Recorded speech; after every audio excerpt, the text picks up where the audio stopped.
यावर्षी आम्हालाही सहभागी करून घेतलं, आमचा आदर सत्कार केला, त्याबद्दल कॉलेजचे मनापासून आभार मानतो।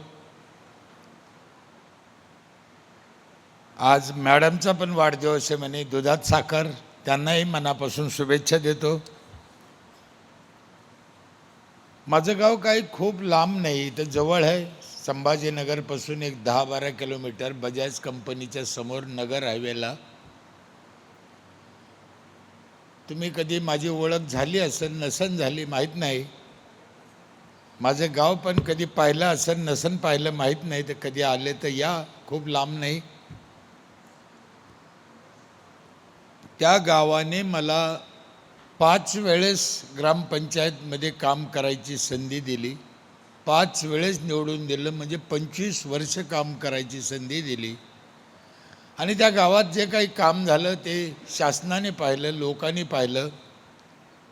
संत गाडगेबाबा अभियानात माझं गाव राज्यात पहिलं आलं, गावाला 2 वेळेस राष्ट्रपती पुरस्कार मिळाला, अनेक पुरस्कार मिळाले, म्हणून आम्ही लोकांना माहीत झालो। वास्तविक आमचं मूळ काही नाही आहे, माझं शिक्षण 7वी, ते पण 7 वर्ष शाळेत गेलो म्हणून 7वी, असं काही खानदानी 7वी नाही। मी कोण्या पक्षाचे काम नाही, माझ्या घरात कोणी राजकारणी नाही, त्या गावाच्या कामामुळं नावामुळं आम्ही माहीत झालो, वास्तविक आमचा काही संबंध नाही। एक गोष्ट अजून क्लिअर करतो, तुम्हाला काही शिकावं इतका मोठा मी नाही,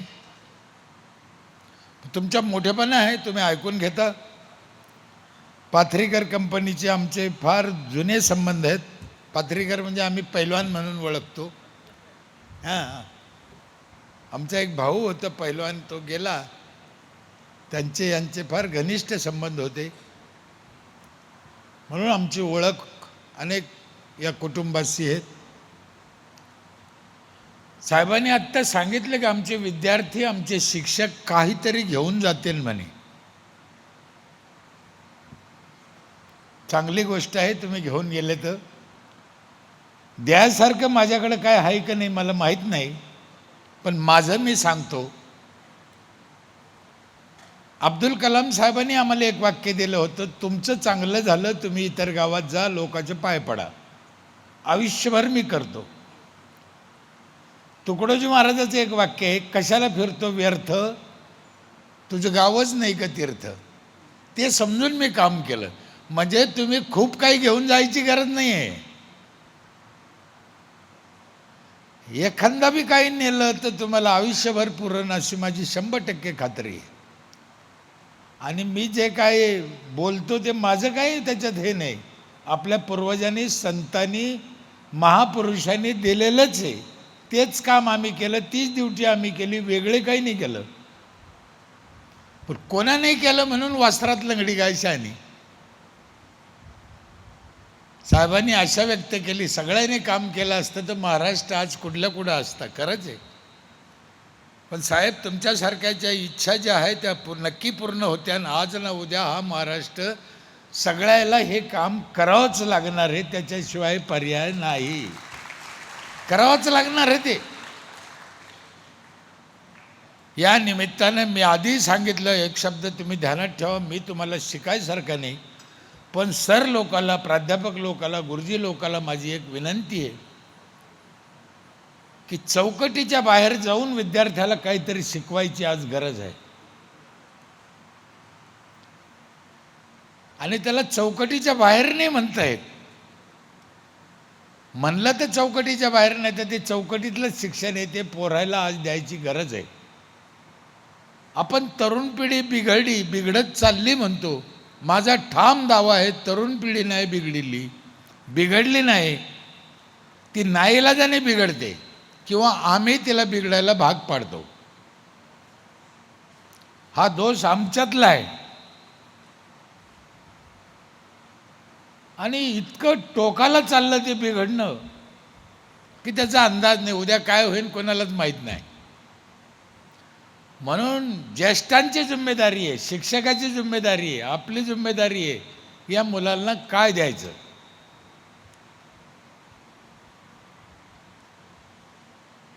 बघा, हा उद्याचा भारत यांच्यातच आहे. आपण यांना काही चांगलं दिलं तर खूप चांगलं होईल, नाही दिलं तर दिवस वाईट आहे आणि ते लांब नाही. आपला तो विषय नाही. पण तुम्ही पाहिलं दिल्लीत काय झालं आणि कशामुळे झालं. हा यांचा दोषच मी मानत नाही, आपला दोष आहे. म्हणून तरुण पिढीवर दोष ढकलून आपण मोकळं न होता यांना चांगला मार्ग, चांगलं शिक्षण, चांगलं वळण द्यायची जिम्मेदारी आपली आहे. नाही तर आपलं काही खरं नाही. आपल्याला वृद्धाश्रम शिवाय दुसरा पर्याय नाही. 4,000 लोकसंख्येचं माझं गाव आहे, 800 कुटुंब आहे. त्या गावात आम्ही काही गोष्टी केल्या. सर बोलले तसं फार अवघड काम आहे सरपंचाचं, फारच अवघड आहे. आणि आपलेच लोक राहते तिथं आणि तेच आपल्याला करून देत नाही. त्यांच्यासाठीच करायचं असतं तरी ते करून देत नाही. ते फक्त का करून देत नाही, तू करतो हे आम्हाला सहन होत नाही. मग तू करतो कोणासाठी याच्याशी घेणं नाही त्यांना. तुझ्या हाताने झालेलं आम्हाला चालत नाही हे त्यांचं ठरलेलं वाक्य असतं. आणि मग करायचं कोण, त्यांना करायचं नाही, आपण करतो ते करून द्यायचं नाही. ही खेड्यातली वृत्ती. 100 वर्ष जगणारा माणूस आज 50 ते 60 वर्षावर आला, किती वाईट आहे. मी रोज सध्या याच्यासाठीच बोलतो, याच्यासाठीच काम करतो की माणूस 100 वर्ष जगला पाहिजे. तुम्हाला पण 100 वर्ष जगा वाटतं की नाही? काय वाटतं? जगा वाटतं ना. पण जगताना असं वाटतं का? वाटतं नाही. टेन्शन घेऊ नका, फ्री राहा. तुम्ही 100 वर्ष जगूच शकत नाही. 100 तर बहुत दूर की एक बात है, 60 भी जगणार नाही. त्याचं कारण आपणच बिघडलं आहे. खाणं पिणं बिघडलं, वातावरण बिघडलं, विचार बिघडले, पर्यावरण बिघडलं. याच्यासाठी काय करायला पाहिजे? कोणी तर दोषी असेल, कोणी तर सुधारायला पाहिजे, कोणी तर सांगायला पाहिजे. आज रशिया जपानमध्ये 100 वर्षाचा माणूस काम करतो, काम जगतो नाही. आणि हे मी माझ्या डोळ्याने पाहिलं. मी आत्तापर्यंत 24 देशात गेलो. माझं जरी शिक्षण नाही पण मला फिरायची लय हौस. भारतात 3-4 राऊंड झाले माझे, सगळ्या राजधान्यात जायचं, पाहायचं, अभ्यास करायचा, शिकायचं. शेतकरी कुटुंबात वारकरी संप्रदायात जन्माला आलो. काही नाही माझ्याकडे. हे महाराष्ट्रानं एवढं डोक्यावर घेतलं, मलाच कळत नाही काहून घेतलं. माझ्याकडे 1 गुंठा जमीन नाही, गाय नाही, बकरी नाही, गाडी नाही, घोडं नाही, घर, बायकून मी, संपलं. काहीच नाही याच्यापेक्षा. पोरगं बी नाही. प्रॉपर्टी हा विषयच नाही माझ्याजवळ. का बोलवतो महाराष्ट्र? का मोठमोठाले अधिकारी माझं ऐकते, कलेक्टर ऐकतो, IAS अधिकारी ऐकतो, प्राध्यापक ऐकतो? का बरं?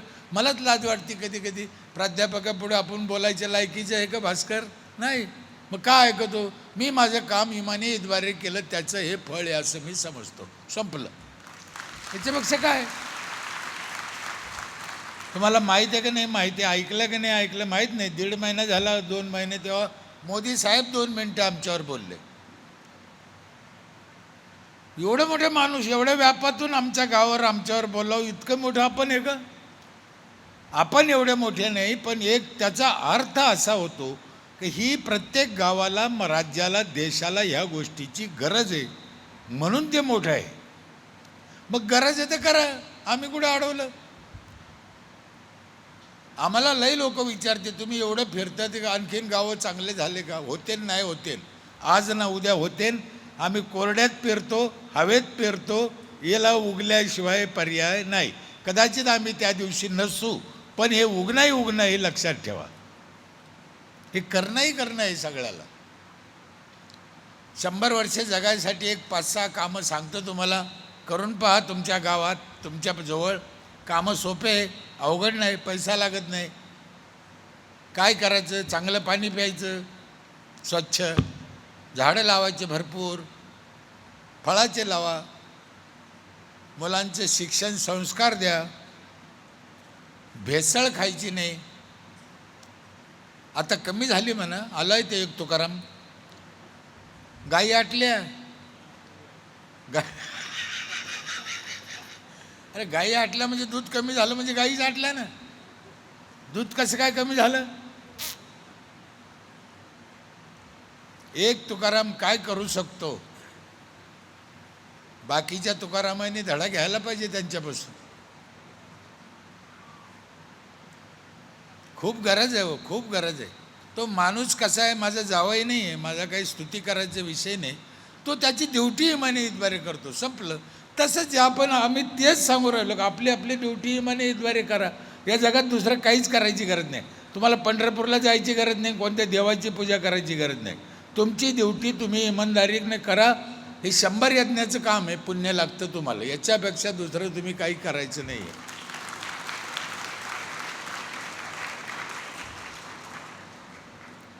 आणि आम्ही आमचीच ड्युटी इमानदारी करीत नाही, लोकाला ज्ञान शिकितो. कशाला? सगळेच चुकले आज, एक नाही चुकलं. मला कोणाला नाव ठेवायचं नाही, पण दिसतंय जगात. राज्यकर्ते चुकले, सामाजिक कार्यकर्ते चुकले, धार्मिक बुवा बाबा चुकले, मग पोरं चुकते नाही तर राहते का? यांचा काय दोष आहे? कधी कधी काय झालं, अर्धवट शिक्षण दिलं पोरायला. सांगणाऱ्याला असं वाटलं याला समजून जाईल, नाही समजलं. कधी एखाद दिवशी योग्य सांगणाऱ्यांना सांगितलं, पण त्या दिवशी आम्ही गैरहजर राहिलो, असं बी होतं. तुम्हाला एक उदाहरण सांगतो. महादेवाला शिवरात्रीच्या दिवशी कोणतं झाड आवडतं? बेलाचं. हे तुम्हाला कोणातरी सांगितलं, त्याने अर्धवट सांगितलं. महादेवाला बेल आवडतो हे जर खरं आहे, मग लावायला पाहिजे का वरबडायला पाहिजे? आपण काय केलं? वरमळलं. लावणारा माणूसच सापडणार नाही तुम्हाला शिवरात्रीच्या दिवशी बेल. वरमळणारे सगळे. अर्धवट शिकवलं. आता नसता बॉम्बाला तर बरं झालं असतं, निदान वरमळलं तरी नसतं. म्हणून आपण काय सांगतो, काय शिकवतो याची काळजी घेतली पाहिजे. खूप गोष्टी अशा, खूप कितीतरी.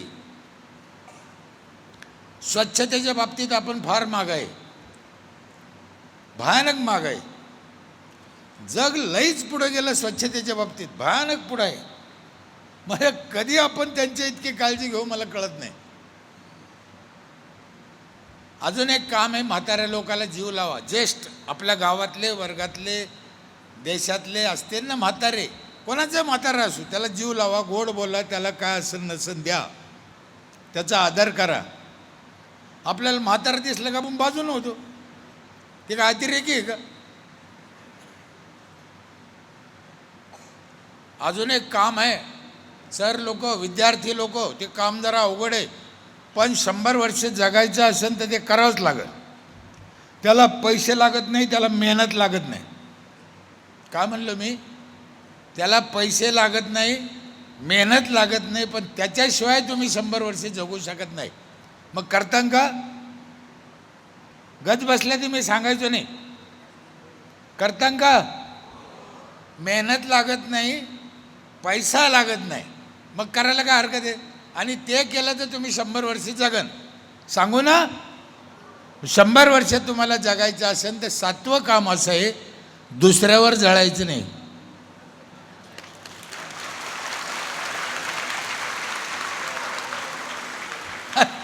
अरे काहून जळतो आम्ही दुसऱ्यावर? मला काय कळलंच नाही कशाला काय.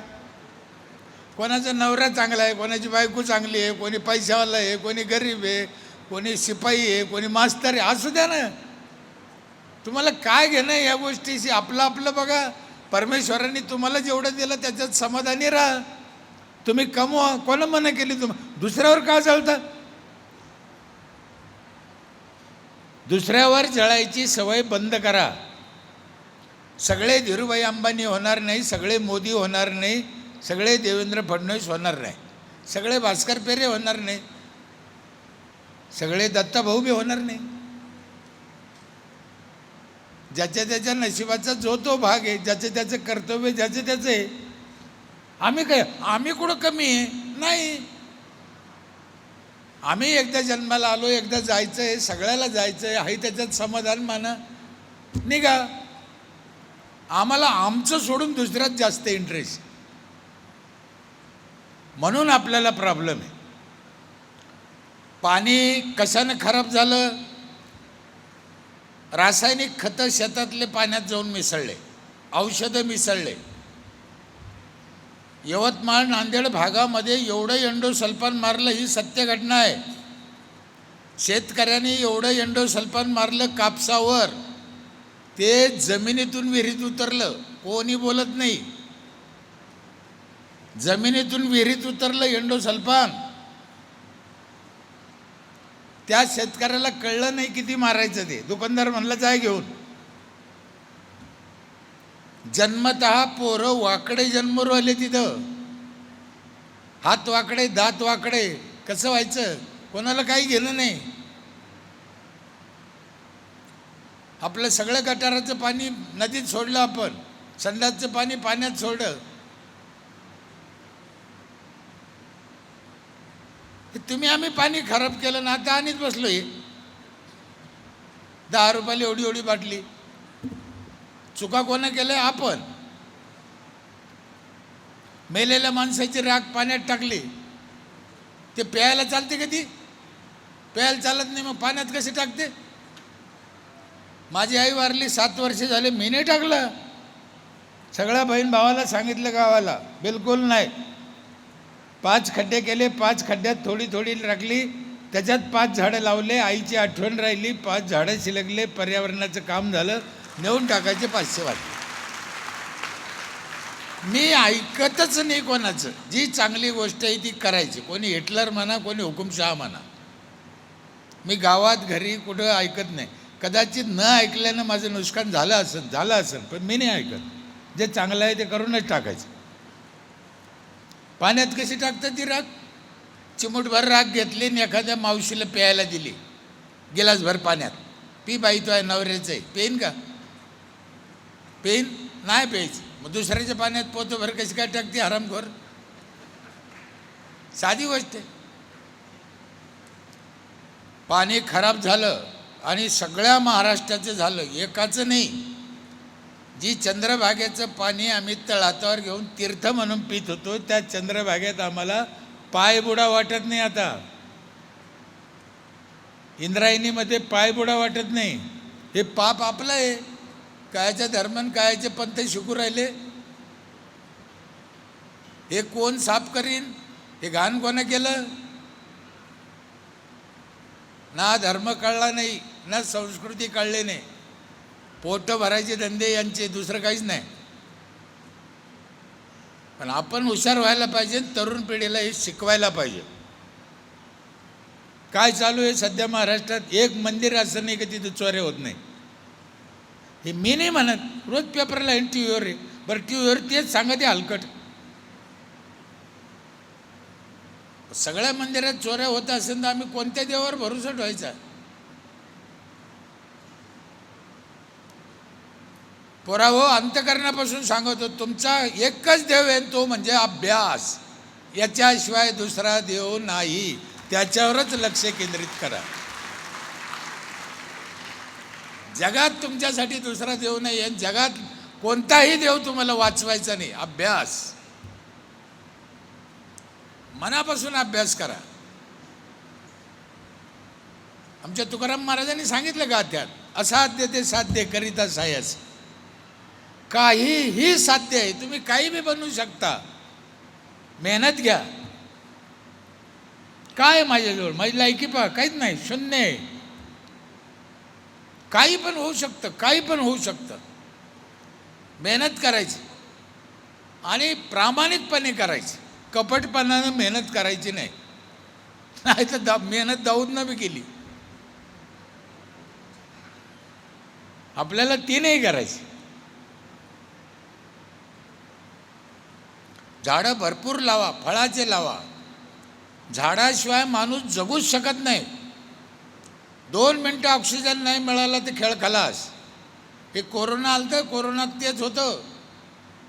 ज्या ज्या ठिकाणी ऑक्सिजनचे टकलं पडले तिथला माणूस गेला. कोरोना आजार नव्हता साहेब, मी एकटाच सांगतो महाराष्ट्रात कोरोना आजार नव्हता, साथ नव्हती. ज्या ठिकाणी भवरा तयार झाला, ऑक्सिजन नाही, आणि तिथं जो माणूस आला त्यातल्या त्यात वयस्कर आला, घाबरट आला, तो गेला. सोपं सांगू, ज्याची रेंज गेली तो गेला. आणि तो कोरोना पुन्हा कधी बी येऊ शकतो, आज दुपारून बी. म्हणून तेव्हा एकत्र येऊन देत नव्हते, कारण ती एकत्र ऑक्सिजन मिळालं पाहिजे ना.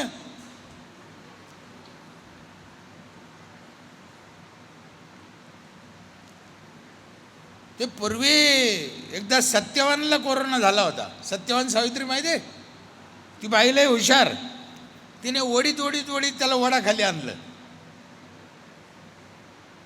त्याला ऑक्सिजन मिळाला, ते जगलं ना. सावित्रीने सत्यवानला वडाखाली का आणलं कळलं का? आमच्या पागल हाय त्याच वडाला गुंडाळ द्वारे गुंडाळ द्वारे.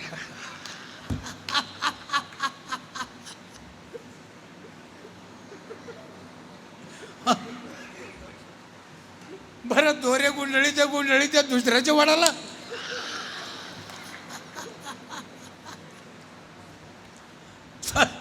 तुमचा वडला हा त्याला द्वारा गुंडाळा, ठीक आहे.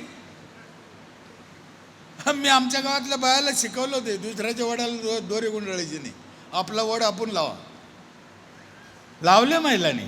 तुम्हालाही माझी विनंती आहे, महिलाला आपला वड आपला. झाडाशिवाय पाऊस पडत नाही. कोकणात 3000 पडतो, आमच्याकडे 300 पडतो. का बरं? केरळला 3000 पडतो. का बरं? तिकडे जास्त पडला नुकसान झालं, इकडे कमी पडला नुकसान झालं. हे समप्रमाण कधी होईल? झाडं असल्याच होईल. झाडाशिवाय पाऊस पडूच शकत नाही. देवाला पाणी घातल्यानं पाऊस पडतो हे 100% खोटं आहे. 101%. मी उपजद्वार करायची अवलाद आहे, काही भंकसवानी सांगायचं नाही.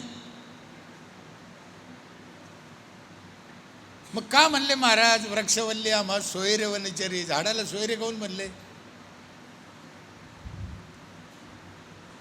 झाडाशिवाय पाऊस नाही. देवाला पाणी घातल्यानं जर पाऊस पडला असता तर पाकिस्तानला कधीच पडला नसता. तिथे देवाला पाणी घालते का? देवाला पाणी घालणं ही तुमची श्रद्धा, वेगळा भाग आहे. देवाची पूजा करणं हा भाग तुमचा वेगळा आहे. तुम्ही बिंदास करा, मला त्याचा राग नाही. पण त्याने असं होईल हे खोटं आहे. विज्ञान कशाला लावलं मग?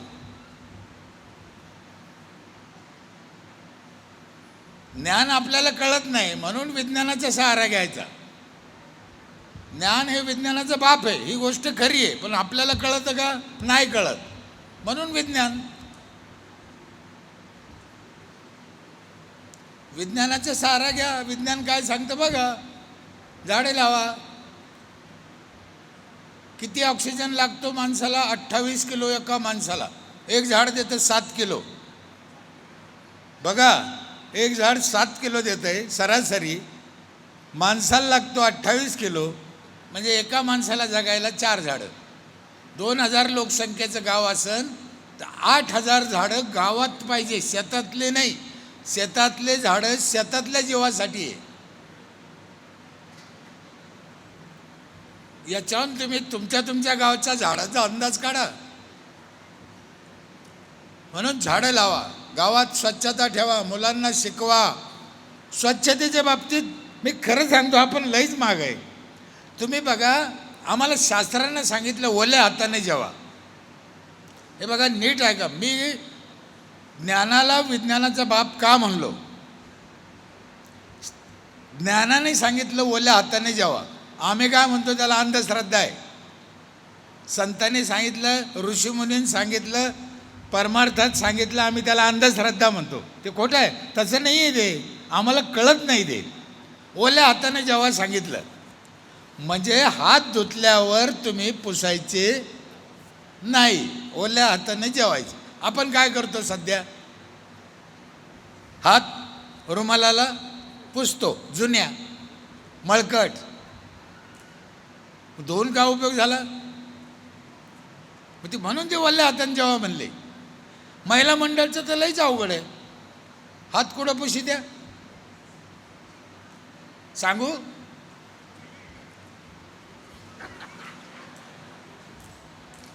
ताट पुसायला बी तेच पदार, नाक पुसायला तेच पदार, हात पुसायला तेच पदार. कसं काय?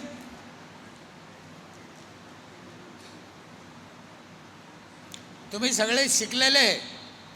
आमच्या ह्या शाळेतल्या गुरुजीनं, आमची एक शाळा आहे ग्राम स्वच्छतेची, आमच्यातल्या एका गुरुजीनं मला एक गोष्ट आम्हाला एक शिकवलं होतं की कोणत्याच हातात अंगठी घालायची नाही, आणि लईच हौस असेल तर डाव्या हातात घालायची नाही. काय डोक्यात आलं का नाही? डाव्या हातातल्या अंगठीत लई घाण गुतती.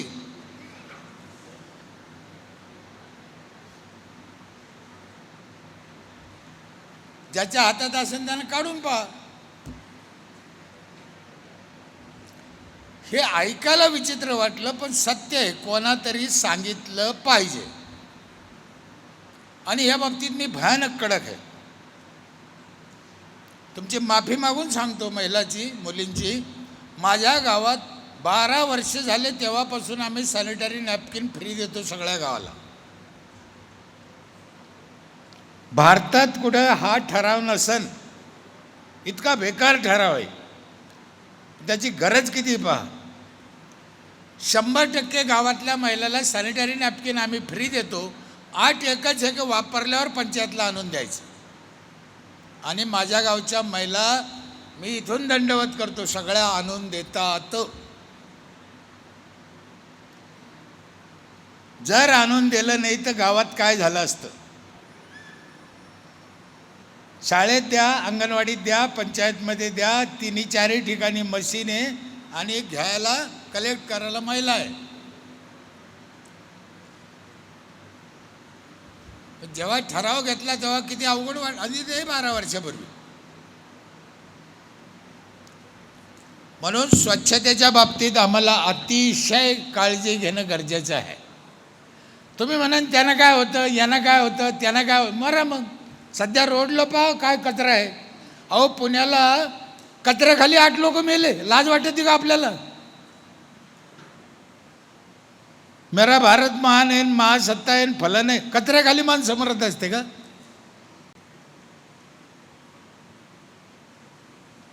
कचरा हे सोनं हे लक्षात ठेवा. त्याची विल्हेवाट नीट नाही आहे.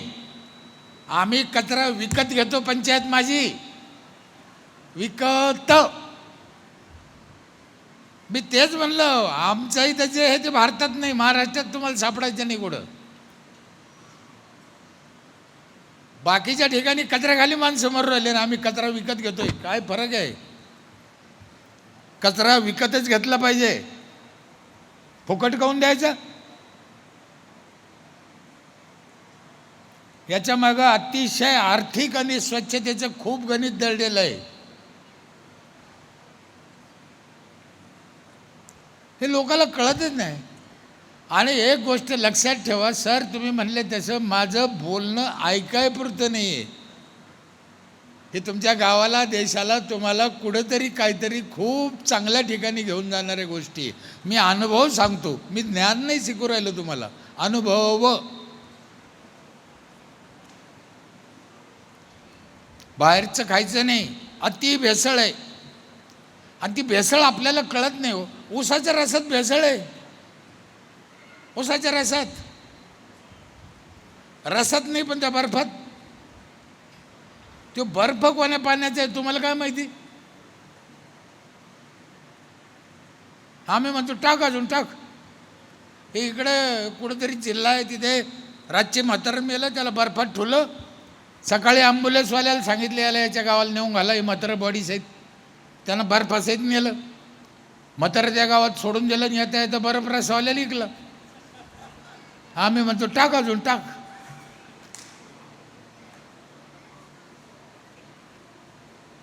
आयत्या मसाल्यात गाढवाची शी. अहो, असे तेलाचे कारखाने आहे, तिथं कोणतंच धान्य नाही आहे, कोणतंच धान्य नाही म्हणतो मी. ना कळडी, ना जवस, ना सोयाबीन, ना सूर्यफूल, काहीच नाही. तेल निघतं. कशासाठी तेल विकत घेते मला कळत नाही.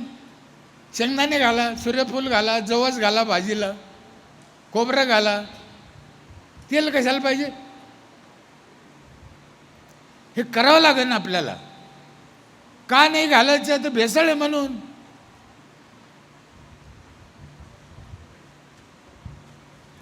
आणि तुकाराम कुठं कुठं लक्ष देईन? आपलं बी काम आहे ना. म्हाताऱ्याला जीव लावा. 8 वर्ष झाले माझ्या गावात, आमच्या ग्रामपंचायतमध्ये, आमच्या गावातले ज्यांना कोणी नाही, निराधार लोक आहे, असे 40 म्हातारे आम्ही सांभाळतो. खाणं पिणं, कपडा लत्ता, दुखणं बाणं, हे कुठंच नाही महाराष्ट्रात. आपल्या गावातलं म्हातारं आपण नाही सांभाळायचं, कोणा सांभाळायचं मग? बरं, त्याला मुलगा नाही, हा त्याचा दोष आहे का? त्याची गरिबी हा त्याचा दोष? त्यानं आयुष्यभर काम केलं गावासाठी, आता ते म्हातारं झालं, मग त्याला कोण नाही पाहायचं? तुम्हाला पेन्शन काहून आहे? शासकीय कर्मचाऱ्याला पेन्शन काय आहे? किंवा त्यानं ड्युटी केली आयुष्यभर, म्हातारपणाला त्याला काहीतरी मिळालं पाहिजे म्हणून. मग याला कोण पाहिजे? वृद्धासाठी काही व्यवस्थाच नाही आपल्या देशात. आणि वृद्धाश्रम हा पर्याय नाही आहे. त्याचं म्हातारं त्यांना सांभाळा, ज्या त्या गावात सांभाळा. तुमच्यापाशी पैसे नाही, सरकारी पैशातून सांभाळा, वर्गण्या करा, आपले म्हातारं आपण सांभाळा. लय आनंद मिळतो, लय खुशी मिळते. आणि भिकारी बंद होईल ना. म्हातारपणाला आयतं खाया प्यायला, कपडा मिळाला, औषध, तो भीक कशाला मागन? जगातला भिकारीच बंद होईन आपल्या देशातला. आणि भिकारी बंद झाला तर पोरं चोरणं बंद होईल. हे एकात एक कुत्ता आहे.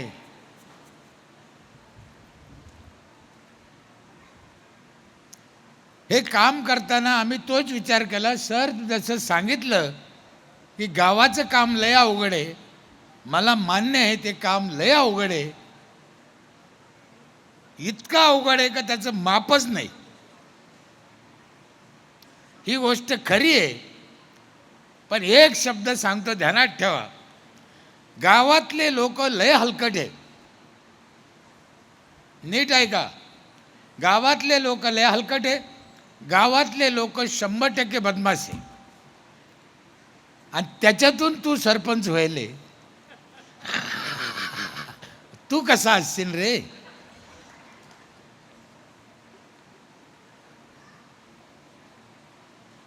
आणि मी 25 वर्ष होतो, तर मी कसा असेल रे?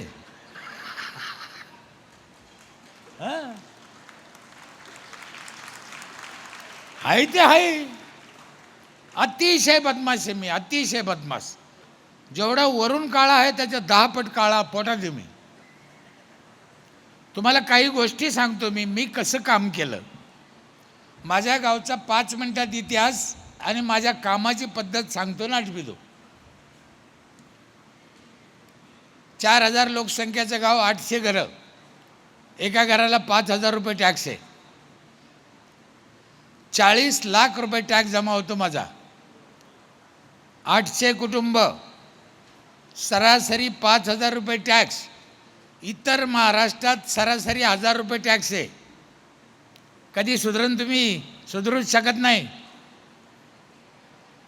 तुमचा 1000 रुपये टॅक्स आहे सरासरी, माझ्या गावात 5000 रुपये टॅक्स आहे एका कुटुंबाला सरासरी, म्हणजे 5 पट. आणि हा 10 वर्षापूर्वी लावलेला आहे आम्ही. 40 लाख रुपये जमा होते. वर्षाचा खर्च आहे माझा 32 लाख. 8 लाख माझ्या पंचायतला नफा आहे. शासनाचा याच्यात काही संबंध नाही. पूर्वी शासन पैसे देत नव्हतं, पण आता 15 वित्त आयोगाचा पैसा येतो. आमच्या काळात येत नव्हता. 15 वित्त आयोग किती येतो नीट ऐका, पुरावो. 1000 लोकसंख्येला 10 लाख रुपये दर गावाला दरवर्षी त्या तारखेला सरपंच ग्रामसेवकाच्या खात्यात जमा होते. त्याला अर्ज करावा लागत नाही. 1000 लोकसंख्येला 10 लाख रुपये. तुमची लोकसंख्या किती त्याच्यावरून तुमचा तेवढा पैसा तुमच्या खात्यात येणारच. म्हणजे किती नशिबाने आताचे सरपंच. आम्हाला नव्हतं ते. माझ्याकडे 40 लाख येते आणि हे 40 लाख येते. 80 लाख रुपये दरवर्षी खात्यात जमा होते. माझा खर्च आहे 32 लाख. 48 लाखाचं नवीन काम करायचं दरवर्षी. गावगावांनी चांगलं व्हायचं. पण लोक माझ्या इथे 5000 रुपये कसं काय देते आणि 100% भरते. लोक भरतेच. आम्ही मागायला जात नाही. सर म्हणे ना मागायला गेलं 100 शाख आला का ते. आम्ही मागायला जात नाही. लोक आणून देते. का देते त्याचे कारण सांगतो. माझ्या इथे सगळ्या प्रॉपर्ट्या महिलाच्या नावावर आहे, माणसाच्या नावावर नाही. महिलाला आर्थिक गणित कळतं. महिलाच येऊन पैसे भरत्या. जी महिला 1 एप्रिलला पहिल्या दिवशी, माझ्या गावची पद्धत काय माहिती आहे का, सुरुवातीला पैसे भरायचे, नंतर सुविधा. गावगाव कसं आहे, वर्ष संपल्यावर पैसे भरायचे. हे समजून घ्या. सगळं उलटच आहे बाहेर. आमच्या इथं तसं नाही. आधी पैसे भरा, पहिल्या दिवशी पैसे भरा, कॉलेज सुरू झालं पहिल्या दिवशी फी भरा, नंतर तुम्हाला सुविधा. कॉलेज संपल्यावर पैसे घेत असते का? चुकीचा पॉईंट आहे तो. मग आधी पैसे भरायचे, महिलांनी आणून भरायचे. जी महिला 1 एप्रिलला पहिल्या दिवशी पहिली पावती फाडीन, तिच्या हातानं 15 ऑगस्टचं झेंडावंदन होतं. माहीत, सरपंच झेंडावंदन करत नाही. याला 10 वर्ष झाले. महिला खुश. सरपंच तिला घेऊन जातो झेंड्यापाशी, एक साडी चोळी घेतो तिला, तिची पूजा करतो. ताई तुमचा मान आहे, तुम्ही झेंडावंदन करा. 4 महिलाच्या हाताने 4 झेंडावंदन. 15 ऑगस्ट, 26 जानेवारी, 1 मे, 17 सप्टेंबर. महिला खुश. मार्च महिन्यात पैसे घेऊन फिरते बाय. कुठे आहे ग्रामसेवक, कुठे आहे ग्रामसेवक? मान मिळतो ना, का नाही द्यायचा? आपल्या गावच्या महिलेला मान द्यायला बिघडलं कुठं? आणि नुसता मान नाही आहे, सुविधा पण तशाच आहे. माझ्या इथे 4 नळातून पाणी येतं एका घराला. 1 नळातून नाही. तुमच्यापैकी माझं गाव कोणी पाहिलं?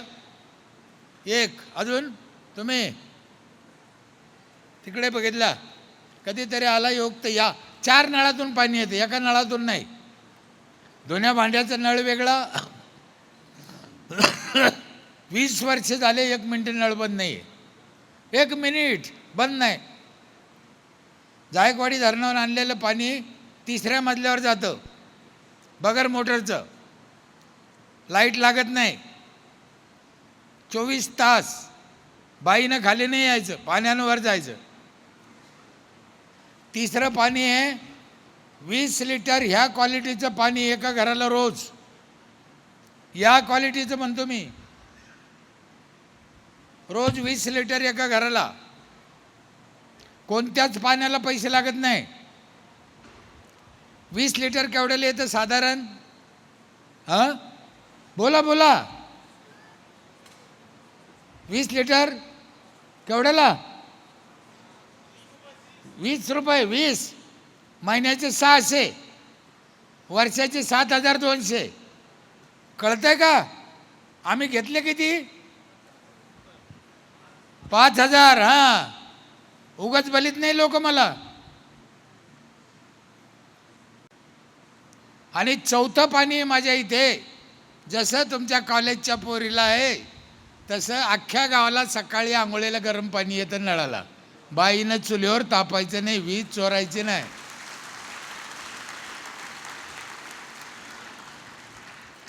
एवढं देऊन मी 8 लाखाला नफ्यात आहे, आकडा विसरायचा नाही.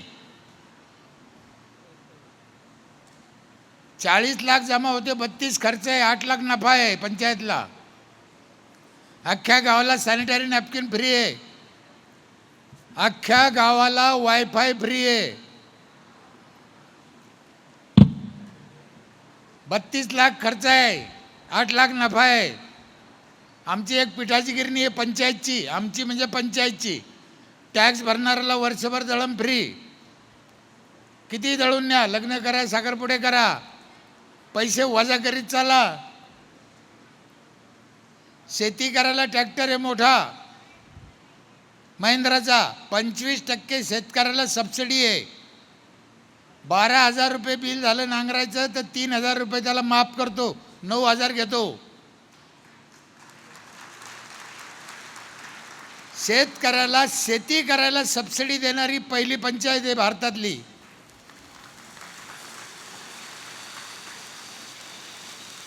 सरकार शेतकऱ्याला मदत करतं, पण कधी तू फाशी घे मग तुला मदत करतो. तो जगला पाहिजे याच्यासाठी मदत करा. हे होऊ शकतं. मी माझ्या घरातून नाही केलं, त्यांच्या आलेल्या टॅक्समधून केलं. मला गर्व करायचं काही कारण नाही.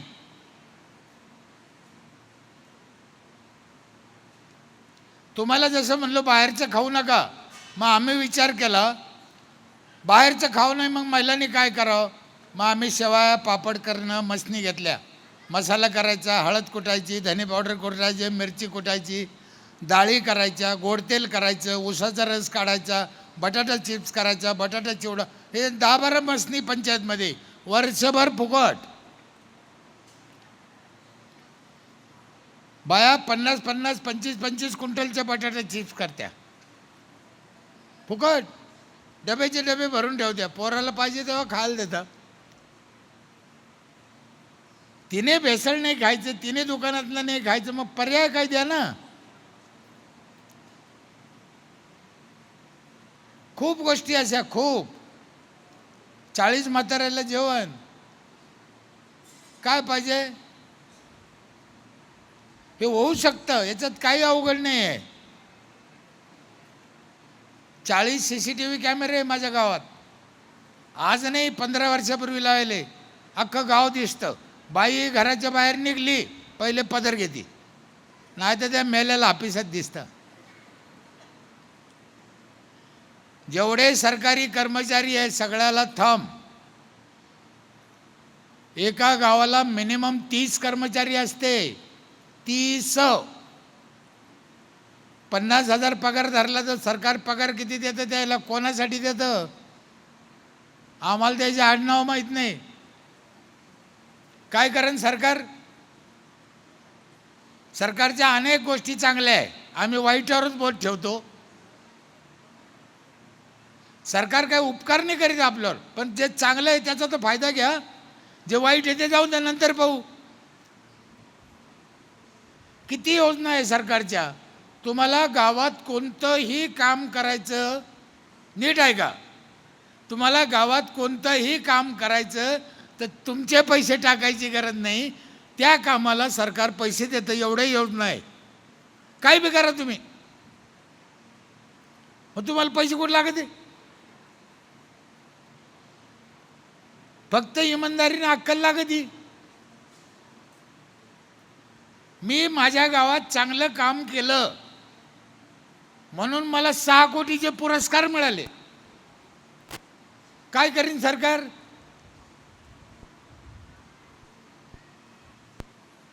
तुम्हाला विश्वास बसणार नाही, रस्त्याच्या कडेला गावात शेतात आम्ही नारळाचे झाडं लावले. 2.5 लाख नारळ निघाले यावर्षी, 2.5 लाख. आम्ही विकले नाही, गावाने फोडून खाल्ले. विकायचे नाही, आम्ही ठरवून टाकलं विकायचे नाही, तुम्ही खा. मी लोकांना सांगतो ना, फळाचे झाडं लावा, फळाचे झाडं लावा. लोक मला काय शिकिते, साहेब रस्त्याला फळाचे झाडं लावले तर पोरं ठेवायचे नाही. आता ह्यो जालना औरंगाबाद रोड आहे, देन करा, याच्या दोन्ही बाजूना जर फळं असले तर काय बिघडन, सरकारचं काय बिघडन? लावा ना. ते म्हणजे पोरं खातील. अरे खाऊन द्या ना भाडवे हो, तुमचं काय बापाचं गेलं? पोरं खातेन म्हणून आम्ही लाईत नाही. किती हलकट झाला माणूस. एक गोष्ट सांगू, राग नाही यायचा. इतका जर तुम्हाला पोरायचा राग आहे,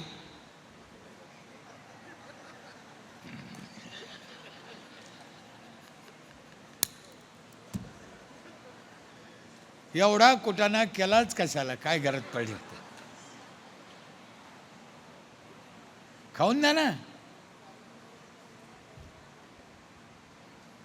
आपल्या लेकरांनी फळं तोडून खाल्ले, आनंद व्हायला पाहिजे. खाऊ द्या. इथून पुढे फळाचे झाडं लावा. कोण खातं याचा विचार करूच नका तुम्ही, लावा ना. सगळ्या शेताला रोड आहेत, सेपरेट सबस्टेशन आहे गावाला, 24 तास वीज आहे, वीज बिल थकबाकीत नाही, बँकेचं लोन थकबाकीत नाही. 32 एकर गावची जमीन आहे, 100% कोरडं होती, आज 100% बागायत आहे. काय पाहिजे गावाला? गावातले रस्ते चकचक आहे, गावात अतिक्रमण होऊच शकत नाही, एवढी सिस्टम बसवलेली आहे. गौंडी पंचायतचे, गौंडी लायसनधारक आहे, विना परवानगी घर बांधताच येत नाही. माझ्या इथे गावात भीक मागायला कोणी येऊ शकत नाही, विकायला कोणी येऊ शकत नाही, ती सिस्टमच नाही आमच्या इथं.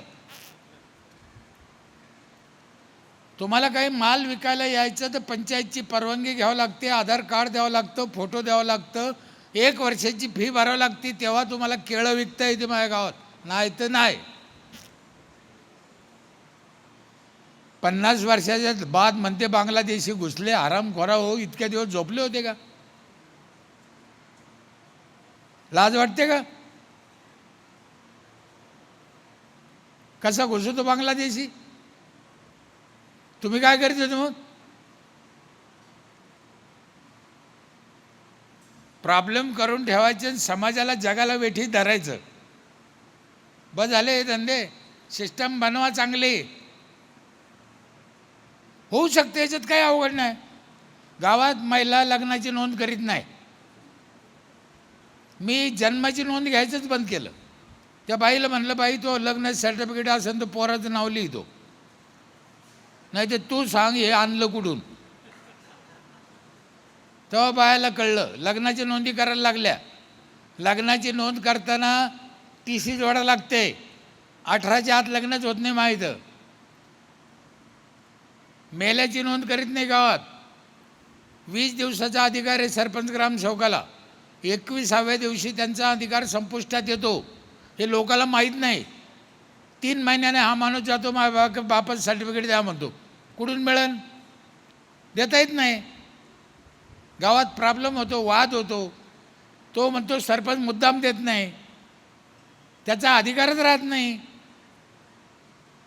आम्ही काय केलं, जर म्हातारं मेलं आणि याने जर अर्ज दिला त्या दिवशी की मला स्मशानभूमीत अंत्यविधीची परवानगी द्या, आम्ही परवानगी देऊन टाकायची आणि त्या परवानगीबद्दल बरोबर त्याला नगदी 3000 रुपये द्यायचे. हा आमच्या पंचायतचा ठराव आहे. किती देतो आम्ही त्याला? 3000. त्या 3000साठी म्हातारं मेलं रे मेलं का ते लगी अर्ज करतं. साप मेला पाहिजे, काठीने मोडली पाहिजे. सगळ्या गावच्या जन्मतारखा आहे आमच्याकडं. आज कोणाचा बड्डे, माझ्या गावच्या एसीवर त्याचं नाव, फोटो आहे, जाऊन बघा मोठ्या बोर्डावर. अख्ख्या गावचा रक्तग्रुप आमच्या पंचायतला माहिती आहे. तुम्ही बाप म्हणता ना गावाचे, मग काळजी बी तेवढीच घ्या.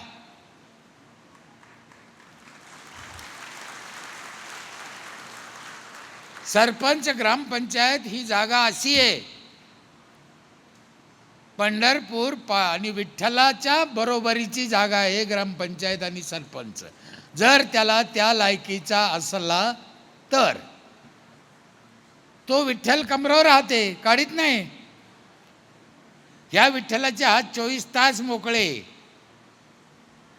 जे का रंजले गांजले त्याच्यासाठी आहे. यारे यारेला आणतो, सगळ्यासाठी आहे. हाच खरा विठ्ठल आहे. हे जोपर्यंत म्हणून तुकडोजी महाराजांनी सांगितलं, कशाला फिरतो व्यर्थ, तुझं गावच नाही का तीर्थ. म्हणून अब्दुल कलाम साहेबांनी सांगितलं, गावोगाव जा, लोकांच्या पाय पडा, लोकांची विनंती करा, लोकांचे गावं चांगलं व्हायसाठी प्रयत्न करा. आत्तापर्यंत 10,000 गावात गेलो. किती गावं चांगले झाले हे महत्त्वाचं नाही. आम्ही सांगितलं, आम्ही कोरड्यात फिरू राहिलो. आज ना उद्या त्याला उगणंही उगणं आहे. तुम्हाला शेवटचं एक वाक्य विचारतो आणि माझं आटपितोय. खूप वाजले, अरे बा 12:40 झाले. आपण महात्मा गांधीची जयंती कधी साजरी करतो? 2 ऑक्टोबर. डॉक्टर बाबासाहेब आंबेडकरांची, वा. छत्रपती शिवाजी महाराजांची, वा. पोरं लय हुशार आहे ना. आणि आपल्या आज्याची,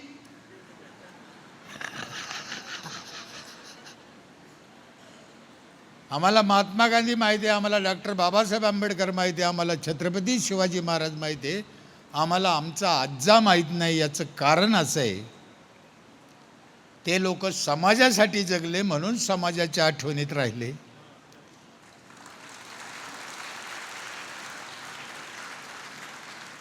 आमच्या आज्यानं ग्रामपंचायतचा टॅक्स बुडीला, आमच्या आज्यानं पोराची शाळाची फी नाही भरली, आमच्या आज्यानं कचरा दुसऱ्याच्या दारात नेऊन टाकला, आमच्या आज्यानं नळाला तोटी नाही लावली. या भाडव्याला कोण ध्यानात ठेवीन? हे आलं तर मेलं ना. मग आता तुम्ही ठरवायचं की आपण कसं वागायचं.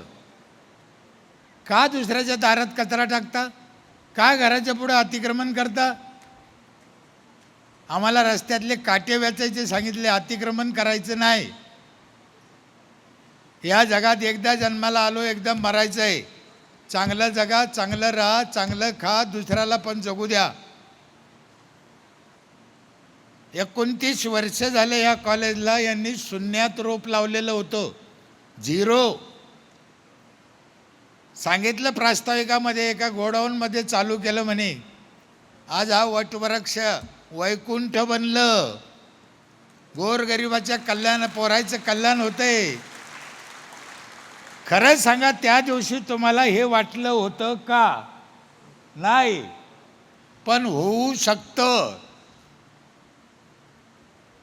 फक्त तुमची मेहनत पाहिजे, तुमची इमानदारी पाहिजे, समाजाप्रती तुमची निष्ठा चांगली पाहिजे. परमेश्वर तुमच्या हातून सगळं करून घेतो. पुन्हा एकदा या कॉलेजला, मॅडमला माझ्या मनापासून शुभेच्छा आहे. त्या शुभेच्छा यांच्यासाठी नसून यांच्या हातून गोरगरिबाचं कल्याण व्हावं त्याच्यासाठी आहे. पुन्हा एकदा मला इथं बोलवलं, आदर सत्कार केला, त्याबद्दल आपल्या सगळ्यांचे मनापासून आभार. माझी लायकी नसताना आपण ऐकून घेतलं. चुकीचा शब्द गेला असेल तर कान धरून माफी मागतो. इथंच थांबतो. जय हिंद, जय महाराज.